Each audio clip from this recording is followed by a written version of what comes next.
All those who witnessed the appearance of this young female, so lovely, so pale and innocent, uttered a simultaneous cry. Some of fury, for at this period there existed a class of people who detested everything bordering on superiority of beauty, riches, or of birth, others of admiration and some of pity. Genevieve, doubtless, among all these cries had recognized one cry, amid all these voices had distinguished one voice, for she turned in the direction of Morris, while the president, looking up at her from time to time, turned over the law papers of the accused. At the first glance she discovered Morris, concealed as his features were under the broad brim of his hat, and turning round with a sweet smile, and a gesture still more engaging, she pressed her rosy but trembling hands upon her lips, and depositing her whole soul with her breath, she gave wings to a last kiss, which only one in this vast crowd had the right to appropriate to himself. A murmur of interest ran through the hall. Genevieve, recalled, turned toward her judges, but stopping suddenly in the midst of this movement, her eyes dilated, and became fixed with an undefinable expression of horror toward one point of the hall. Morris in vain raised himself on his toes. He saw nothing, or rather something of more consequence recalled his attention to the scene that was being enacted, that is to say, to the tribunal. Fauquier Tinville had commenced reading the act of accusation. This act stated that Genevieve Dixmer was the wife of an obstinate conspirator, suspected of having assisted the ex-Chevalier de Maison-Rouge in his successive attempts to rescue the Queen. She had besides been surprised at the feet of the Queen, entreating her to exchange garments with her, and offering to die in her stead. This absurd fanaticism, continued the act, merited, no doubt, the admiration of the counter-revolutionists. But in our day every French citizen owes his life to the nation. It is therefore double treason to sacrifice it to the enemies of France. Genevieve, when asked if she acknowledged that she had knelt before the Queen, as stated by the two gendarmes Gilbert and Duchesne, and had entreated her to exchange vestments, simply replied, "Yes." "Then," said the president, "inform us of your plan, and what hope you entertained of its success." Genevieve smiled. "A woman might conceive hopes," said she, "but a woman could not form a plan like this of which I am the victim." "How came you there, then?" "Not of my own accord, I was compelled." "Who compelled you?" demanded the public prosecutor. "Those who menaced me with death if I did not obey." And again, the agitated look of the young woman was centered on that part of the hall invisible to Morris. "But to escape from this death which menaced you, did you not know that you faced that death which must result from your condemnation? When I consented, the knife was at my throat, while the guillotine was only in perspective. I succumbed under present violence. Why did you not call for assistance? All good citizens would have defended you." "Alas, sir," said Genevieve, in a voice at once so sad and sweet that it caused Morris's heart to beat tumultuously, "I had no one near me." Commiseration succeeded to interest, as interest had succeeded to curiosity. Many heads were lowered, some to conceal their tears, many to allow them to flow freely. Just then Morris perceived on his left an immovable head and an inflexible countenance. It was Dixmer, standing dark, gloomy, and implacable, never for a moment losing sight of Genevieve or of the tribunal. The blood rushed to the young man's temples, rage mounted from his heart to his forehead, filling his whole being with intense desire for vengeance. He darted at Dixmer a look so replete with burning hate, so condensed and powerful, that he, as if attracted by the electric fluid, turned his head toward his enemy. Their glances encountered like two flashes. "Tell us the names of your instigators," said the president. "There was only one, sir." "Who?" "My husband." "Do you know where he is?" "Yes." "Inform us of his retreat." "He has been brutal, but I will not be cowardly. It is not for me to tell you his retreat, but for you to find him." Morris looked at Dixmer. He never moved. One idea flashed through the young man's brain. It was to denounce him at the same time that he denounced himself, but he quickly suppressed the thought. "No," said he, "it is not thus that he should die." "Then you refuse to assist us in our search," said the president. "I think, sir, I could not do so without rendering myself as contemptible in the eyes of others as he is in mine." "Are there any witnesses?" demanded the president. "There is one," replied the usher. Call the witness. Maximilian Jean Lauren, shouted the usher. Lauren, cried Morris, oh my God, what has happened? This scene took place the same day that Lauren had been arrested, and Morris was in utter ignorance of the fact. Lauren, murmured Genevieve, looking round with anxious solicitude. Why does not the witness answer to the call? Demanded the president. Citizen President, said Fauquier Tinville, upon a recent denunciation the witness was arrested at his own house. He will be brought directly. Morris started. There is another still more important witness, continued Fauquier, but we have not yet been able to find him. Dixmer turned toward Morris smiling. Perhaps the same idea flitted through the mind of the husband, which had before entered that of the lover. Genevieve, pale and horror-stricken, uttered a low groan. At this moment Lauren entered, followed by 2 gendarmes. After him, and by the same door, Simon appeared, who came to take his seat in the judgment hall, according to his custom in that locality. Your name and surname? Inquired the president. Maximilian Jean Lauren. Your condition in life? Independent. You will not remain so long, muttered Simon, shaking his fist at him. Are you related to the prisoner at the bar? No, but I have the honor of being one of her friends. Are you aware that she conspired to carry off the Queen? How could I be aware of it? She might have confided in you. In me, a member of the section of the Thermopyles, a likely story. Notwithstanding, you have sometimes been seen with her. I might have been seen with her often. Did you know that she was an aristocrat? I knew her as the wife of a master tanner. But her husband did not in reality follow the business which he pretended to. Of that I am ignorant. Her husband was not one of my friends. Tell us what you know of this husband. Oh, very willingly, he is a villain who... Monsieur Lauren, said Genevieve, for pity's sake. Lauren continued unmoved. He is a villain who has sacrificed his wife, the poor woman before you, not so much to his political opinions as to his private hatred. Faugh, I look upon the brute as lower and more degraded even than Simon. Dixmer became livid with rage. Simon wished to speak, but a gesture from the president imposed silence. You appear to know the whole history, Citizen Lauren, said Fauquier. Continue your testimony. Pardon me, Citizen Fauquier, said Lauren, rising. I know nothing more. He bowed and reseated himself. Citizen Lauren, said Fauquier, it is your bounden duty to enlighten this tribunal. It has received all the light that I can give it. As to this poor woman, I repeat she has only acted under compulsion. Look at her. Does she look like a conspirator? What she has done she was compelled to do, that is all. You think so? I am sure of it. In the name of the law, said Fauquier, I require that the witness Lauren shall be placed before this tribunal as an accomplice of this woman. Morris groaned, while Genevieve buried her face in her hands. Simon screamed out in a transport of joy, Citizen Prosecutor, you are the savior of your country.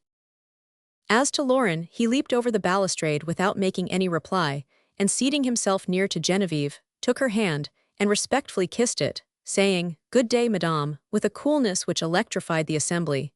How do you do? Then he took his seat, on the bench of the accused. Chapter 52. Sequel to the preceding. All this scene had passed before Morris like a fantastic vision. Leaning upon the handle of his sword, which he had never quitted, he saw his friends precipitated one after another into that gulf which never yields back its victims. And this fatal sight so affected him that he asked himself why he, the companion of these unfortunates, should still cling to the brink of the precipice, and not surrender himself to the giddiness which was dragging him with them. In leaping the balustrade, Lauren saw the dark and sneering features of Dixmer. When, as we have said, he had placed himself near Genevieve, she whispered in his ear. Mon Dieu, said she, do you know that Morris is here? Where? Do not look round directly, one look might prove his ruin. Calm yourself. Behind us, near the door, what a trial for him if we are condemned. Lauren regarded the young woman with tender sympathy. We shall be, said he.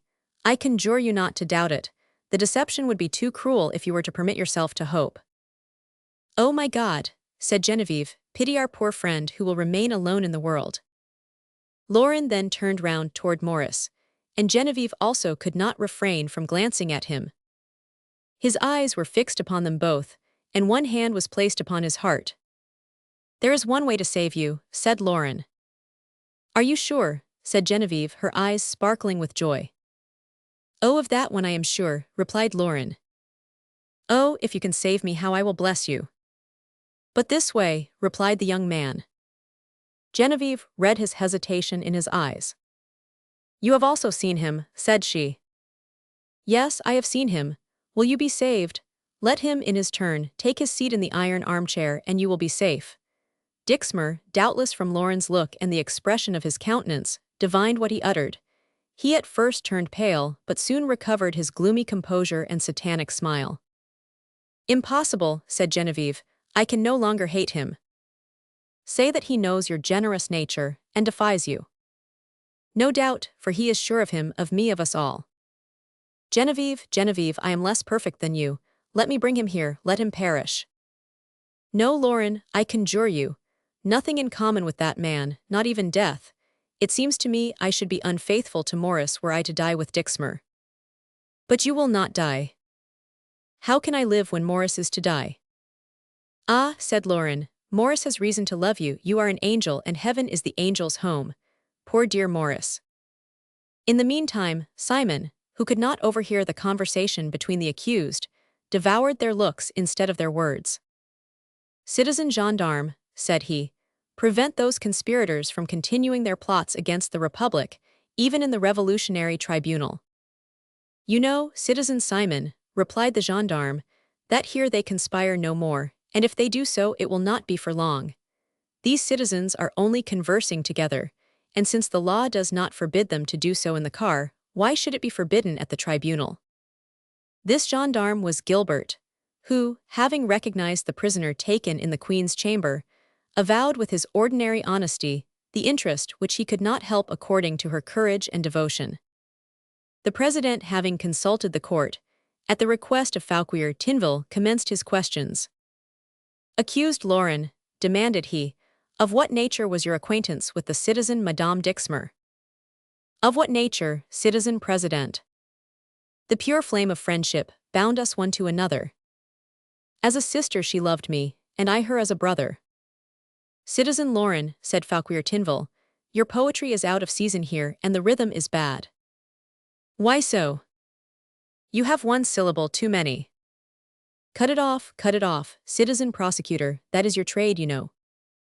The imperturbable countenance of Fauquier Tinville assumed a pallid hue at this horrible pleasantry.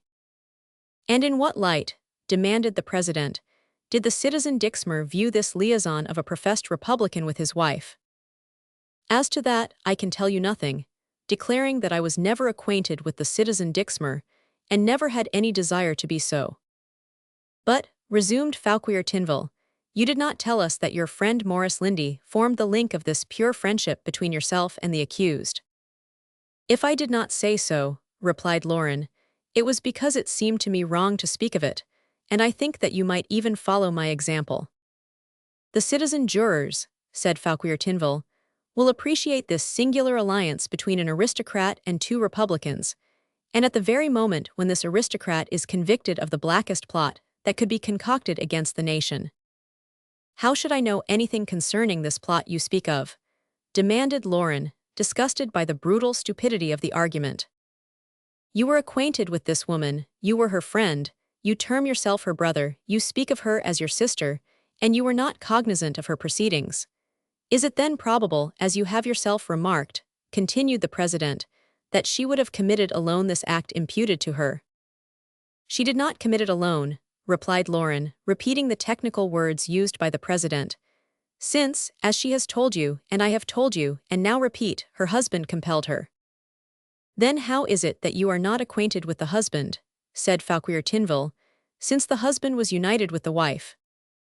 It remained only for Lauren to recount the first disappearance of Dixmer, to mention the amours of Genevieve and his friend, and, in short, to relate the manner in which Dixmer had carried off and concealed his wife in some impenetrable retreat. It needed only this to exculpate himself from all connivance and to elucidate the whole mystery. But for this, he must betray the secrets of his two friends. To do this would be to put Genevieve to shame before 500 people. Laurent shook his head, as if saying no to himself. "Well," demanded the president, "what do you reply to the public prosecutor?" "That his logic is crushing," said Laurent, "and I am now convinced of one thing which I never even suspected before." "What is that?" "That I am, as it appears, one of the most frightful conspirators that has ever been seen." This declaration elicited a roar of laughter. Even the jury could not refrain, so ludicrous was the young man's manner in enunciating these words. Fauquier felt the ridicule, and since with his usual indefatigable perseverance, he had managed to know all the secrets of the accused as well as they did themselves, he could not help feeling toward Laurent a sentiment of pity mingled with admiration. "Come, citizen Laurent," said he, "speak in your own defense. The tribunal will lend a willing ear. We are acquainted with your previous conduct, and it has always been that of a staunch Republican." Simon essayed to speak, but the president made him a signal to remain silent. "Speak, citizen Laurent," said he, "we are all attention," but Laurent only shook his head. "This silence is confession," said the president. "Not so," said Laurent, "silence is silence, that is all." "Once more," said Fauquier Tinville, "will you speak?" Laurent turned toward the audience to encounter the eyes of Maurice, and to learn from them what course he would wish him to pursue, but Maurice made no sign to him to speak, and Laurent maintained his former silence. This was self-condemnation. All that followed was quickly executed. Fauquier summed up his accusation, the president reviewed the evidence, the jury retired, and unanimously returned a verdict of guilty against Laurent and Genevieve. The president condemned them both to suffer the penalty of death. 2 o'clock sounded from the great clock of the palace. The president had just time sufficient to pronounce the condemnation as the clock struck. Maurice heard the two with a sense of confusion and utter bewilderment. When the vibration had ceased, his strength was utterly exhausted. The gendarmes led away Genevieve and Laurent, who had offered her his arm. Both saluted Maurice, but in different ways. Laurent smiled, but Genevieve, pale and fainting, wafted him a last kiss upon her fingers, bathed in tears. She had till the last moment clung to the hope of life, and now wept, not the loss of her life, but of her love, which must perish with her. Maurice, half mad, had not replied to his friend's farewell. He rose, pale and bewildered, from the bench on which he had fallen. His friends had disappeared. He felt only one sentiment alive within him. It was the hatred which was gnawing at his heart. He threw a last look around him and recognized Dixmer, who was leaving with the rest of the spectators, and at that moment stooped to pass under the arched door of the passage. With the rapidity of a steel spring when it unbends, Maurice sprang from bench to bench and reached the door. Dixmer had already passed through and descended into the darkened corridor. Maurice followed behind him. At the moment Dixmer planted his foot on the pavement of the grand hall, Maurice tapped him on the shoulder. Chapter 53. The Duel. At this epoch, it was always a serious thing to feel a touch upon the shoulder. Dixmer turned and recognized Maurice. "Ah, good day, citizen Republican," said Dixmer, without evincing any other emotion than an almost imperceptible start, which he immediately repressed. "Good day, citizen coward," replied Maurice. "You were waiting for me, were you not?" "That is to say," replied Dixmer, "that, on the contrary, I had ceased to expect you." "Why was that?" "Because I expected you sooner." "I still arrive too soon for you, assassin," added Maurice, with a murmured growl rather than a voice, since it resembled the grumbling of a storm gathered in his heart, his looks being like the lightning's flashes. "You fling fire from your eyes, citizen," replied Dixmer. "We shall be recognized and followed." "Yes, and you fear to be arrested, do you not? You dread lest you might be conducted to the scaffold where you send others. Let them arrest us, so much the better, for it seems to me that the life of one guilty wretch was due to national justice. As there is one name the less on the list of people of honor, Is it not so, since yours has disappeared? Well, we shall speak about all that again, I hope.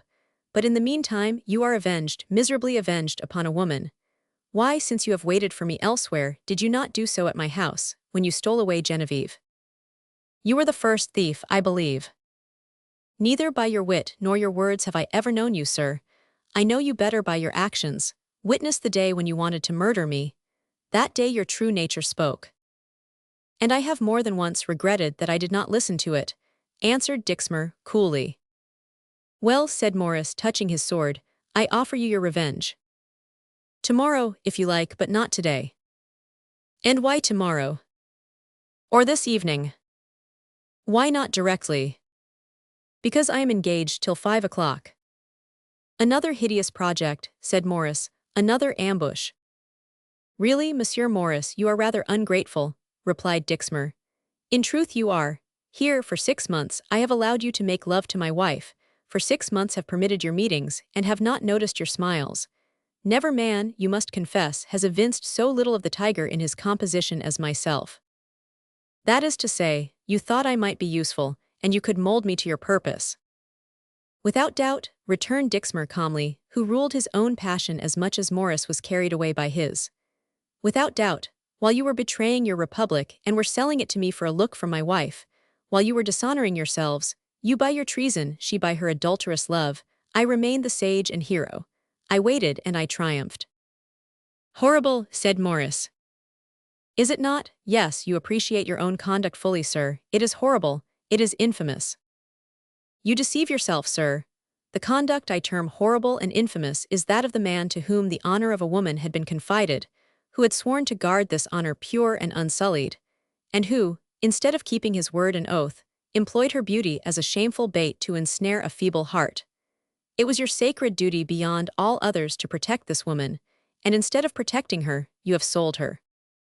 What I had to do, sir, replied Dixmer, I will tell you. I had to save my friend who united with me in this sacred cause. Even as I have sacrificed my property to this cause, so have I sacrificed my honor. As for me, I have completely forgotten, completely effaced myself. Now my friend is no more, he has died by the poniard. My queen is no more, she has died ignominiously on the scaffold. Now I can think of revenge. Say of assassination. One cannot assassinate an adulteress. When she is killed, she is but punished for her crime. This sin you imposed upon her, therefore it was rendered lawful. You think so, said Dixmer, with a sardonic smile. Judge from her remorse if she believes she has acted lawfully. Those who punish strike openly. You do not punish, for while striking you fly, and while casting her head to the guillotine you conceal yourself. I fly, I hide myself. When did you see that, poor idiot that you are? Demanded Dixmer. Is it concealing myself to be present at her condemnation? Is it flying when I go into the salle des morts to fling her my last adieu? You are going to see her again, to fling her a last adieu, cried Morris. Decidedly you are not expert at revenge, citizen, replied Dixmer, shrugging his shoulders. Thus, in my situation you would abandon these events to their strength alone, these circumstances to their natural course. Thus, for example, the adulterous woman having merited death, the moment she has received the punishment of death I am quits with her, or rather she is quits with me. No, citizen Morris, I know better than that. I have discovered a way to return this woman all the evil she has done me. She loves you and will die far from you, she detests me and I will be near her. There, said he, drawing a pocketbook from his pocket, do you see this? It contains a card signed by the registrar of the palace. With this card I can gain near access to the condemned. I will penetrate to Genevieve, I will call her adulteress. I shall see her curls fall under the hand of the vile executioner, and as they are severed she shall still hear my voice hissing, adulteress. I will even accompany her to the fatal car, and as she plants her foot upon the scaffold, the last sound that greets her ear shall be the word adulteress. Take care, she will not have strength to support so much cowardice, she will denounce you. No, cried Dixmer, she hates me too much for that. If she had wished to denounce me she would have done so when her friend urged her so softly. If she did not denounce me to save her life, she will not do so that I may die with her, for she well knows in that case I should retard her execution for a day. She well knows that if she denounces me, I shall go with her not only to the lowest step of the palace, but even to the scaffold.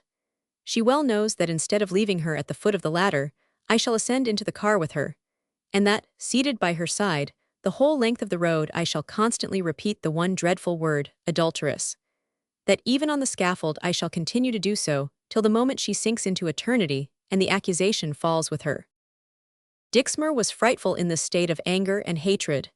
He seized Morris by the hand, and shook it with a force unknown to the young man, upon whom this had acted with a contrary effect. As Dixmer became excited, Morris grew calm. "Listen," said the young man, "in your vengeance you have omitted one thing." "What?" "That you will be able to tell her, on leaving the tribunal, I have seen your lover and have killed him. On the contrary, I prefer telling her that you live, and will suffer for the remainder of your days from the spectacle of her death." "You shall kill me notwithstanding," said Morris. "Or," added he, turning round and finding himself nearly master of his position, "I will kill you." And pale with emotion, and excited by fury, finding his strength redoubled from the restraint he had imposed upon his feelings while listening to the unfolding of Dixmer's horrible project, he seized him by the throat and drew him backward toward a stair which led to the high bank of the river. At the contact with his hand, Dixmer, in his turn, felt hatred rush over him like hot lava. "You need not compel me by force, I will follow." "Come then, you are armed." "I will follow you." "No, go first, but I give you notice, at the least sign or gesture I will cleave your skull with my sword." "You know I am a stranger to fear," said Dixmer, with a smile rendered frightful from his pallor. "Fear of my sword," said Morris. "No, but fear of losing your revenge, and now that we are face to face you may bid it adieu." They had indeed arrived at the water's brink, and had any one seen and followed them, he could not have arrived in time to prevent the duel from taking place, since an equal desire for vengeance now animated both.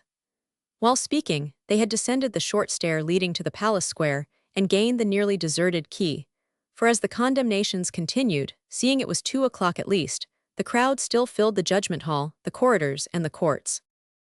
They appeared equally to thirst for each other's blood. They plunged under one of those arches leading from the cells of the conciergerie to the river, at this time drained, but then foul and saturated with blood, serving more than once as a means of conveyance for the corpses, which floated far away from the dungeons, leaving no trace behind. Morris placed himself between Dixmer and the water.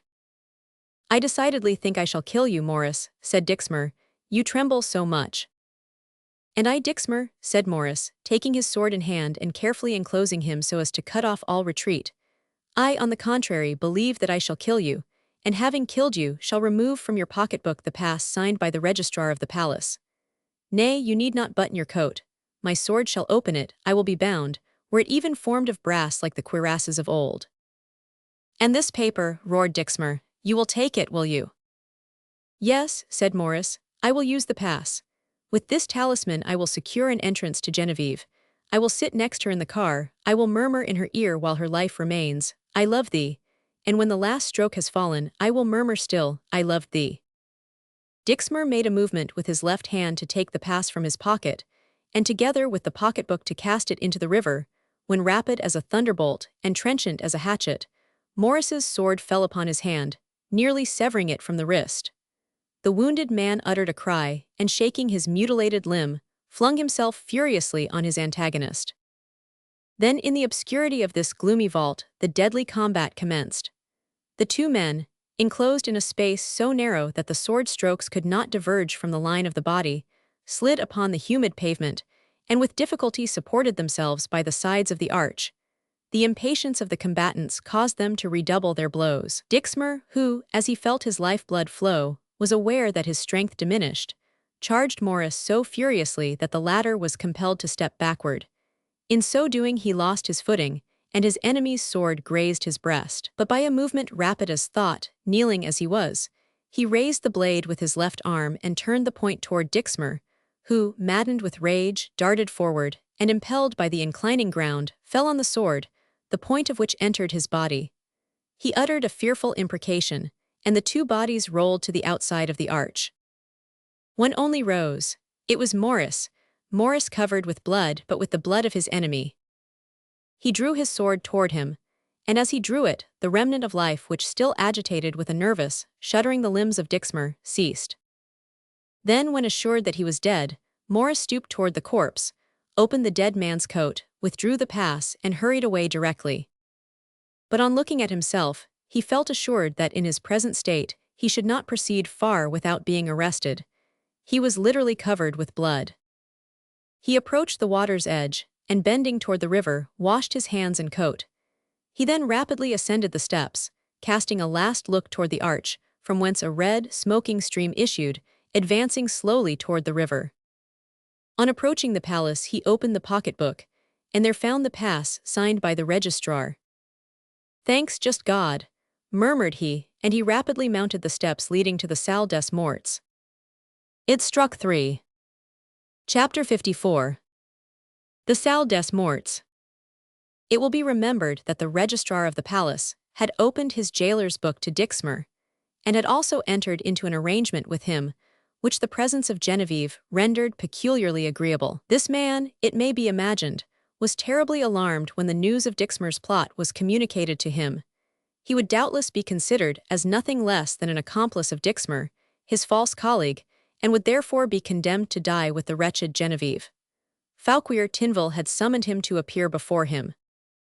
It may easily be understood that this poor man would have some trouble to prove himself innocent in the eyes of the public prosecutor. He had, however, succeeded in so doing, thanks to Genevieve, whose declaration had clearly established his utter ignorance of the plot of her husband. He had succeeded, thanks to Dixmer's flight, and above all from the interest excited in Fauquier Tinville, who wished to preserve his administration free from all stain. "Citizen," said he, flinging himself upon his knees before Fauquier, "pardon me, for I have been deceived." "Citizen," replied the public prosecutor, "an employee of the nation who in these days permits himself to be deceived deserves to be guillotined." "I may have been a blockhead, citizen," replied the registrar, who was longing to call Fauquier Tinville Monseigneur. "Blockhead or not," replied the rigid prosecutor, "no one should allow his love for the Republic to sleep. The spies of the capital were only geese, yet they were sufficiently awake to save Rome." The registrar looked upon this argument as totally unanswerable. He groaned, and remained waiting. "I pardon you," said Fauquier Tinville. "I will go so far as to defend you, since I do not wish one of my employees to be even suspected, but you will bear in mind that at the least word that reaches my ears, the least revival of this affair, you shall go to the scaffold." It is scarcely necessary to say with what anxiety this man sought the newspapers, always in haste to tell what they know, and sometimes more than they can certify, even should they cause the heads of 10 men to fall by the guillotine. He sought Dixmer everywhere, to recommend him to keep his own counsel, but Dixmer had very naturally changed his apartments, and was nowhere to be found. Genevieve had been placed on the bench of the accused, and had already, in her testimony, declared that neither herself nor husband had any accomplices, and he thanked the poor woman with his eyes as she passed before him on her way to the tribunal. When she had passed, and he was returning to the office to fetch some law papers for Fauquier Tinville, he all at once saw Dixmer approaching him with a calm and quiet step. This vision petrified him. "Oh," said he, as if he had seen a spectre. "Do you not know me?" said the newcomer.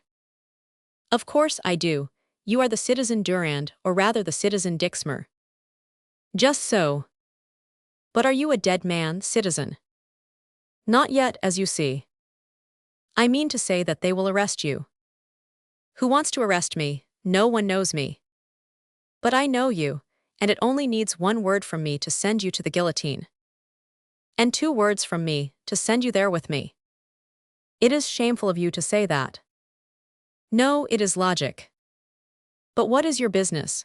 Make haste, speak quickly, for the less time we are together the less danger we incur from each other." "My wife is about to be condemned, is it not so?" "I greatly fear for her, poor woman." "Well, I wish to see her once more, to bid her adieu." "Where?" "In the Salle des Morts." "Would you dare to enter there?" "Why not?" "Oh," said the registrar, like a man whose hair stood on end at the very thought. "There must be some way," continued Dixmer. "To enter the Salle des Morts, without doubt there is." "How?" "To procure a pass." And where are these passes to be procured? The registrar turned frightfully pale and stammered, "Where are they to be procured, you ask?" "I inquire where are they to be procured," replied Dixmer. "The question is plain enough, I think." "They are procured here." "Ah, true, and who usually signs them?" "The registrar." "But you are the registrar." "Certainly I am." "Oh, how lucky that is," said Dixmer, seating himself. "You will sign me a pass." The registrar made one bound. "Do you ask for my head, citizen?" said he. "No, I ask you for a pass, that is all." "I shall have you arrested, unhappy man," said he, summoning all his energy. "Do," said Dixmer. "And the next moment I will denounce you as an accomplice, and instead of leaving me to go alone to the famous hall, you shall accompany me." The registrar turned ghastly pale. "Villain," said he. "There is no villainy in that," said Dixmer. "I wish to speak to my wife, and all I require of you is a pass to enable me to do so." "Is it then so imperative that you should speak to her?" "It seems so, since I risk my head to do so." This appeared very plausible to the registrar, and Dixmer immediately perceived that he was relenting. "Rest assured," said he, "no one shall know anything. The devil! Why, surely sometimes a similar case to mine must present itself to your notice. Very rarely, it is by no means a common occurrence. But let me see, let us arrange it in another way. If it is possible, I should ask nothing better." "Nothing is more possible. Enter by the door of the condemned, there a card is not required. Then, when you have spoken to your wife, call me, and I will let you out." "Not a bad idea," said Dixmer, "but unfortunately there is a story current in the city." "What story?" "The history of a poor hunchback who mistook the door, thinking to enter the archives, but instead of so doing found himself in the hall of which we are now speaking. Only since he had entered by the door of the condemned, instead of the large door, as he had no pass to prove his identity, once there he was not permitted to go out. They strenuously maintained that since he entered the door with the other condemned, he was condemned likewise. In vain he protested, swore, appealed. No one believed him, no one came to his assistance, no one helped him to get out. So that, notwithstanding his protestations, his oaths, and supplications, the executioner first cut off his hair and afterward his head. Is this anecdote true, citizen registrar? You ought to know better than anyone else." "Alas, yes, it is too true," said the registrar, trembling. "You must see, then, that with such a precedent, I should be a fool to enter this cutthroat place without a pass. But I shall be there, I tell you. But if you should happen to be called away, if you should be otherwise engaged, if you should forget." Dixmer laid particular stress on these last words, "if you should forget." "But since I promise you—" "No, besides it would compromise you. They would see you speaking to me, and in short it does not suit me, I therefore prefer a pass." "Impossible." "Then, dear sir, I will speak, and we shall both take a ride together to the Place de la Révolution." The registrar, bewildered, stupefied, half dead with terror, signed a pass for a citizen. Dixmer rose and went out precipitately to take his station in the judgment hall, where we have already seen him. The rest is known to us. At the same moment, the registrar, to avoid all accusation of connivance, went and seated himself near Fauquier Tinville, leaving the management of the office to his head clerk. At 3:10, Morris, furnished with the pass, crossing a hedge of turnkeys and gendarmes, arrived without interruption at the fatal door. When we say fatal, we exaggerate, for there were two doors, the principal one by which those possessing passes entered and returned, and the door of the condemned, by which no one departed except to the scaffold. The place that Morris entered was divided into two compartments. One of these was set apart for those employed in registering the name of the arrivals. The other, furnished only with wooden benches, was appropriated for the reception of those who were arrested and those who were condemned, which amounted to pretty nearly the same thing. The hall was very dark, lighted only from the panes of the partition which divided it from the register office. A female dressed in white, in a half-fainting attitude, lay in a corner, supported against the wall. A man was standing in front of her, from time to time shaking his head. His arms were crossed upon his breast, and he hesitated to speak to her, as if fearful of restoring her to the consciousness she appeared to have lost. Around these two individuals, several condemned persons were scattered promiscuously, some giving vent to their feelings in sobs and groans, others joining in patriotic songs, while the remainder walked rapidly up and down, as if to chase away the thoughts which devoured them. This was indeed the antechamber of death, and the furniture rendered it worthy of the name.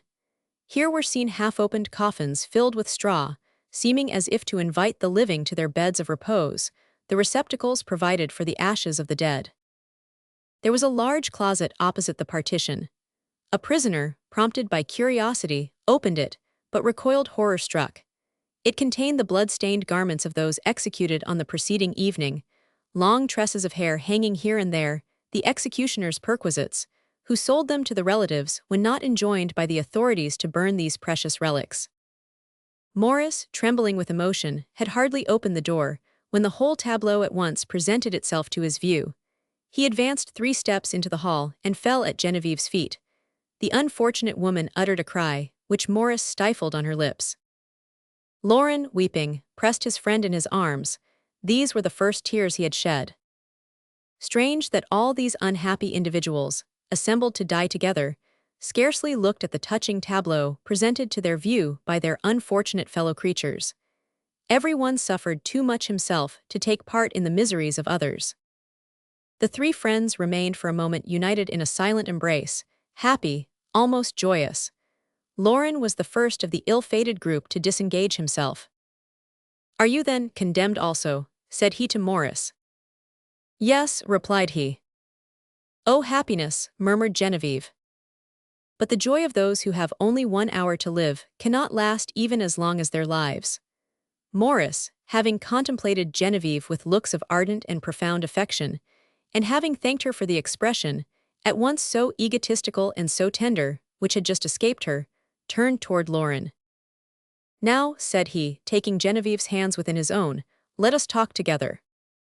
"Yes," said Laurent, "let us converse while the time remains to us. It is only right so to do. What do you wish to say to me, Maurice?" "You have been arrested for my sake, condemned on account of her. As for Genevieve and me, we are paying our debt. It is not fair, at the same time, that you should be made to pay also." "I do not understand you." "Laurent, you are free." "I free, you are mad," said Laurent. "No, I am not mad, I repeat that you are free. See, here is a pass. They will inquire who you are employed at the registrar office of the Carmelites, and are going to speak to the registrar of the palace. You have, from motives of curiosity, requested a pass from him to see the condemned. You have seen them, and are now leaving, perfectly satisfied with your visit. This is a joke, is it not?" "No, indeed, my friend. Here is the pass, take advantage of it. You are not a lover, like myself. You do not need to die that you may be enabled to pass a few more minutes in the society of the well-beloved of your heart, and not to lose a second of eternity with her." "But Maurice," replied Laurent, "if one might be able to get out from here, a circumstance I swear to you I could not have believed possible, why do you not first save the lady? As to yourself, we will consider afterward about that." "Impossible," said Maurice with a frightful oppression at his heart. "This card is for a man, not for a lady. Besides, Genevieve would not depart and leave me here to live herself, while knowing that I remain to die. If she would not, then why should I? Do you imagine I possess less courage than a woman?" "No, dear friend. I know and acknowledge your bravery, but nothing can excuse your obstinacy in this case. Then profit by this moment, and allow us the supreme felicity of knowing and feeling that you are free and happy." "Happy?" exclaimed Laurent. "You are facetious, surely. Happy without you, eh? What the devil am I to do in this world without you, in Paris without my usual avocations? Never to see you again, never to weary you more with my doggerel rhymes. Ah, good faith, no." "Laurent, my friend." "Exactly. It is because I am your friend that I persist in my opinion. With the prospect of recovering you both, were I a prisoner as I now am, I would tear down the walls. But to save myself, and go out from here alone into the streets, my head bowed down with a feeling resembling remorse, and a continual cry in my ears, 'Maurice, Genevieve,' to pass into certain quarters, and before certain houses where I have seen your persons, but shall now only recognize your shadows. to come at last to such an extremity of despair as to execrate this dear Paris that I have loved so well. Ah, by my faith, no. And I find there was good reason for prescribing kings, were it only on account of King Dagobert. And what relation has King Dagobert with what concerns us? What did not this frightful tyrant say to the great Aloy, the best company must part? Ah well, I am a republican, and I say that nothing should make us quit good company, not even the guillotine. I feel very comfortable here, and here I will remain. My poor friend, said Maurice. Genevieve said nothing, but looked at them with eyes bathed in tears.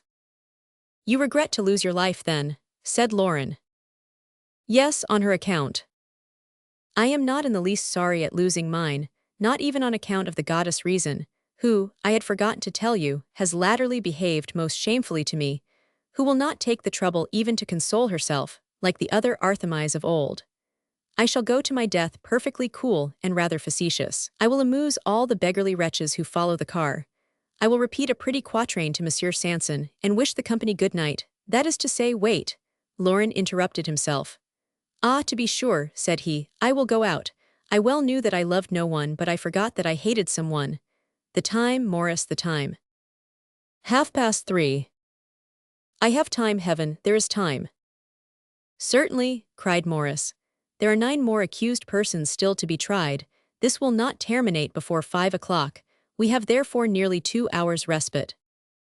That is all that I require. Give me your pass, and lend me 20 sous. Mon Dieu, what are you going to do? Murmured Genevieve. Maurice pressed his hand. The all-important thing for him was that Lauren was going out. I have my own plan, said Lauren. Maurice drew his purse from his pocket and placed it in his friend's hand. Now the pass, for the love of God. I ought to say for the love of the Supreme Being. Maurice gave him the pass. Lauren kissed Genevieve's hand, and availing himself of the moment when a fresh batch of the condemned were ushered in, he leaped the benches and presented himself before the principal entrance. Said the gendarme, here is one, it appears to me, trying to escape. Lauren drew himself up and presented his pass. Hold, citizen gendarme, said he, and learn to know people better. The gendarme recognized the signature of the registrar, but belonging to a class of functionaries rather wanting in confidence, and as at this moment, the registrar himself came down from the tribunal with a nervous shudder, which had not left him since he had so imprudently hazarded his signature. Citizen registrar, said he, here is a pass bearing your signature, with which this person wishes to leave the Salle des Morts. Is it all right? The registrar turned pale with fright, and feeling convinced that if he turned his eyes in that direction, it would only be to encounter the terrible look of Dixmer, hastily seized the card and replied. Yes, it is my signature. Then, cried Lauren, if it is your signature, return it to me. No, said the registrar, tearing it into 1,000 pieces. These cards can be available only once. Lauren remained for a moment irresolute. So much the worse, said he, but above all things it is necessary I should kill him, and he passed through the office. Maurice had followed Lauren with an emotion easy to comprehend. When he had disappeared, Maurice returned, saying with an exultation nearly amounting to joy, he is saved. Genevieve, the card is destroyed, therefore he cannot enter. Besides, even if he were able to gain admission, the sitting of the tribunal will have terminated. At 5 o'clock he will return, but we shall have ceased to live. Genevieve shuddered and breathed a deep sigh. Oh, press me in your arms, said she, and let us separate no more. Why is it not possible, oh my God, for one blow to annihilate us both, that together we might breathe our last sigh? Then retiring into the depth of the gloomy hall, Genevieve placed herself near Maurice and twined her arms round his neck. Thus they remained, rendered by the strength of their love insensible to the surrounding scene, almost to the approach of death itself. Half an hour passed thus. Chapter 55. Why Lauren went out. Suddenly a loud noise was heard. The gendarmes entered by the lower door, behind them appearing Sanson and his assistants, the latter carrying rolls of cord. Oh, my love, said Genevieve, the fatal moment has arrived, and I feel that my senses are leaving me. There you are wrong, said the cheering voice of Lauren. That you are wrong is plain, you see. For what is death but to be free? Lauren, cried Morris in despair. They are not good, are they? I have adopted your opinion since yesterday. I can only make contemptible. Ah, that is the question. You are returned, unhappy man, you are returned. I considered that was our agreement. But listen, as what I have to say to you will also interest the lady. My God, my God. Allow me to speak, or I shall not have time to tell you all. I wish to go out that I might purchase a knife in the Rue de la Ballerie. What did you want with a knife? I wish to dispatch this nice Monsieur Dixmer. Genevieve shuddered. Ah, said Morris, I comprehend. I purchased it. Listen attentively to what I said to myself, and you will understand your friend has a mind for logic. Indeed, I begin to think I should have been a mathematician instead of a poet. Unfortunately, it is now too late. This is the way I reasoned. Monsieur Dixmer has compromised his wife. Monsieur Dixmer was present at her trial, and Monsieur Dixmer will not deprive himself of the pleasure of seeing her pass in the fatal car, especially as we accompany her. I will then look out for him among the foremost of the spectators. I will glide near him and say, Good day, Monsieur Dixmer, and I will plunge my knife into his heart. Lauren, cried Genevieve. Compose yourself, dear friend, Providence had arranged all. Picture to yourselves the spectators, instead of remaining stationary in front of the palace, according to their usual custom, made a half-turn to the right and lined the quay. Oh, said I to myself, it is doubtless a dog drowned. Why should not Dixmer be there? Even a dog drowning will serve to pass away the time. I approached the parapet, and beheld all along the high bank a crowd of people who, throwing their arms aloft into the air and uttering loud exclamations, stooped down to gaze at something on the ground. I joined them and also looked down. There was something. Guess what it was. Dixmer, said Morris in a gloomy tone. Yes, how could you guess that? Yes, it was Dixmer, killed by a ghastly wound. The unfortunate wretch had no doubt committed suicide in expiation of his guilt. Ah, said Morris with a sad smile, do you think so? Genevieve let her head droop between her hands. She was too feeble to support these successive emotions. Yes, I thought so, from his blood-stained sword being found near him, unless, indeed, he had met someone. Morris, without reply, availing himself of the moment when Genevieve, overpowered by emotion, did not observe him, opened his coat, and displayed to Lauren his waistcoat and shirt stained with blood. Ah, that alters the case, said Lauren as he held out his hand to Morris. Now, said he, whispering in his ear, they have not searched me, seeing that I entered in Sanson's suite. I have still the knife if the guillotine is too revolting to your feelings. Morris seized the weapon with a joyful expression. No, said he, she would suffer too much, and he returned the knife to Lauren. You are right, said Lauren. Long live Monsieur Guillotine. Why, what is it after all? A fillip on the neck, according to Danton. And what signifies a fillip? And he flung his knife in the midst of a group of the condemned, one of whom immediately seized and buried it in his breast. He was dead in an instant. At the same moment, Genevieve awoke and uttered a piercing cry. She felt the pressure of the executioner's hand upon her shoulder. Chapter 56. Long live Simon. At the sound of this cry, Morris understood that the struggle was about to commence. The influence of love may be able to exalt the soul to heroism. It may, against natural instinct, impel a human being to desire death, but it had not in this instance extinguished the repugnance to pain. It was evident that Genevieve resigned herself the more patiently to death since Morris was to die with her. But resignation does not exclude suffering, and to quit this world is not only to fall into the abyss termed unknown, but also to suffer in the descent. Morris, at a glance, embraced the entire scene and thought of what would follow. In the center of the hall lay the suicide, from whose breast the gendarme had just torn the weapon of destruction, fearing, probably, it might be used by some of the others. Around him were several individuals mute with despair and scarcely heeding him, inscribing in their pocketbooks some disconnected words, or pressing one another's hands. Some repeating, without any intermission, a cherished name, or bathing with tears a portrait, a ring, or tress of hair. Some venting imprecations against tyranny, a state of affairs cursed by all, I sometimes even by the tyrants themselves. In the midst of these unfortunates, Sanson, oppressed less from his 50 years than his melancholy office, Sanson, as mild, and as much their consoler as his terrible vocation permitted him to be, to this one offered advice, to that one some sad consolation or encouragement, finding some Christian responses to their accents of despair as well as to their bravado. Citizeness, said he to Genevieve, I must remove your scarf and cut off your hair if you please. Genevieve began to tremble.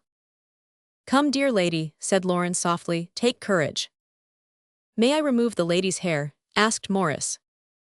Oh yes, cried Genevieve. I entreat you to permit him to do so, Monsieur Sanson. He may, said the old man, turning away his head. Maurice first took off his necktie, and Genevieve, stooping, fell on her knees before the young man, presenting her charming head, appearing more beautiful in her grief than she had ever been in her days of sunshine and happiness. When Maurice had completed the funereal operation, his hands were so tremulous, and his countenance betrayed so much grief that Genevieve exclaimed, Ah, I am courageous, Maurice. Sanson turned round. Is it not so, sir? Said Genevieve. Am I not courageous? Certainly, citizen, replied the executioner in a perturbed voice, for yours is true courage. In the meantime, the first assistant had glanced over the list forwarded by Fauquier Tinville. 14, said he. Sanson counted the condemned. 15 including the dead, said he. Why, how is this? Lauren and Genevieve counted after him, both struck by the same thought. You say there are only 14 condemned, and that we are 15, said she. Yes, the citizen Fauquier Tinville must have made a mistake. Ah, you spoke falsely then, said Genevieve, turning to Maurice. You were not condemned. And why wait for tomorrow when you die today? Said Maurice. My love, said she smiling, you reassure me. I am now convinced that it is easy to die. Lauren, said Maurice, now for the last time, no one here can recognize you. Say that you came to bid me adieu. Say that you have been shut in by mistake. Call the gendarme who saw you go out. I am the true criminal who ought to die. But you, my friend, we beseech you to live to love our memory. There is yet time, Lauren, we entreat you. Genevieve joined her hands in an attitude of prayer. Lauren took both her hands and kissed them. I have said no, and I mean no, said Lauren in a firm voice. Say no more on the subject, or I shall think I am a bore to you. 14, repeated Sanson, and here are 15. Then elevating his voice, is there anyone here who can protest against this? Said he, is there anyone here who can prove he is here by mistake? Perhaps some lips half opened at this question, but closed again without uttering a single word, since those who felt inclined to lie were ashamed to do so, and those who would not lie were determined not to speak. A silence of several minutes ensued, during which the assistants continued their mournful office. Citizens, we are ready, said old Sanson in his deep and solemn voice. He was answered only by sobs and groans. Well, said Lauren, so be it. No death is nobler, none more high. Than for our native land to die. Yes, to die for our native land, but decidedly I begin to think we do not die for her, but for the pleasure of those who witness our deaths. Faith, Maurice, I have adopted your opinion. I am disgusted with the Republic. The call, said a commissary at the door. Several gendarmes entered the hall, closing up the issues, thus placing themselves between life and the condemned, as if to prevent them from returning to it. The death roll was called. Maurice, who had witnessed the trial of the condemned man who had destroyed himself, when his name was called, answered in his stead. They then found that, excepting the dead man, the number was correct. The corpse was removed from the hall, but if the man's identity had been established, and he had been recognized as one condemned, he would have been guillotined with the rest, though already dead. The survivors were pushed toward the outlet, in order that as each passed before the wicket his hands might be tied behind his back. For the space of 10 minutes, not a word was exchanged between these unfortunates. The executioners alone seemed endowed with life or motion. Maurice, Genevieve, and Lauren, not being any longer able to retain their hold of each other, crowded together that they might not be separated. When the condemned were removed from the conciergerie into the court, the scene became truly appalling. Several grew faint at the sight of the carts, and the turnkeys were compelled to assist them to mount the steps of these vehicles of death. Behind the still closed doors was heard the confused murmur of the crowd, and it might be inferred from the sound that the concourse was immense. Genevieve courageously ascended the car. Morris at her side sustained her. He sprang in rapidly after her. Lauren did not hurry himself, but carefully selected his seat at the left of Morris. The doors opened, and foremost in the crowd stood Simon. The two friends immediately recognized him. Indeed, the recognition was mutual. He was standing upon a fence near which the cars must pass, for there were three of them. The car containing our three friends moved first. "Ah, good day to you, my brave grenadier," said Simon to Lauren. "You are going to try the effect of my leather-cutting machine, I suppose." "Yes," said Lauren, "and I will be careful not to notch it, that it may be ready when your turn comes." The two remaining cars followed the direction of the first, and now commenced a terrific tempest of cries, shouts, groans, and maledictions, surrounding and following the condemned. "Courage, Genevieve, take courage," murmured Morris. "Oh," replied the young woman, "I do not wish for life since I die with you. I regret only that my hands are tied, so that I cannot embrace you before I die." "Lauren," said Morris, "feel in my waistcoat pocket, there you will find a knife." "Zounds," said Lauren, "a penknife is the very thing needed. I should be ashamed to die, garroted like a calf." Morris placed his pocket on a level with his friend's hands. Lauren found the knife, which between them they succeeded in opening.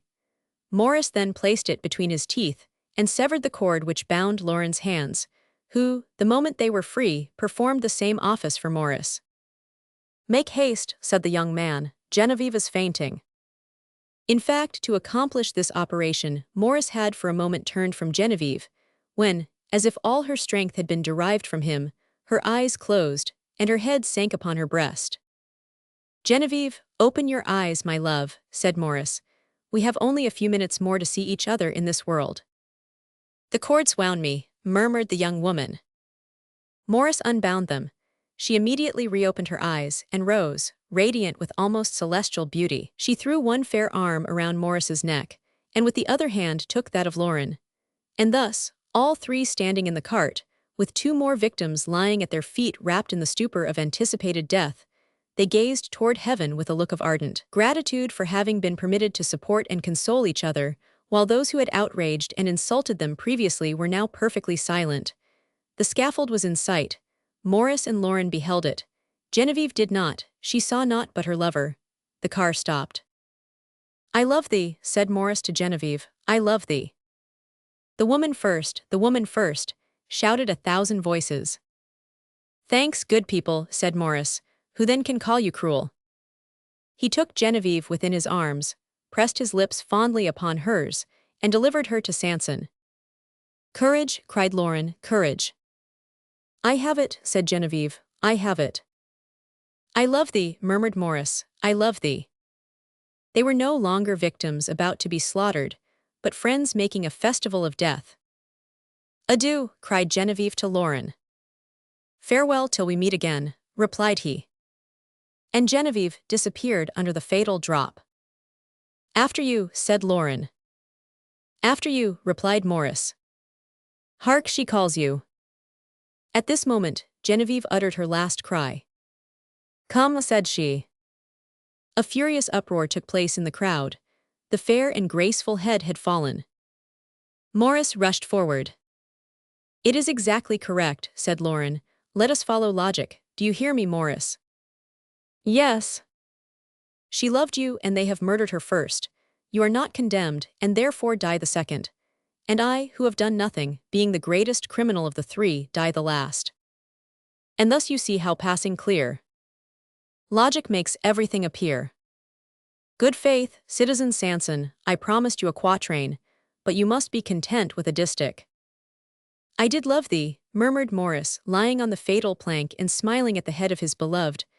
"I did lo," the knife cut short the last word. "Now for my turn," cried Lauren, bounding on the scaffold, "and be quick, or I shall lose my head. Citizen Sanson, I owe you 2 verses, instead of which I offer you a pun." Sanson placed him in his turn. "Let us see," said Lauren. "It is the fashion to cry long live something when dying.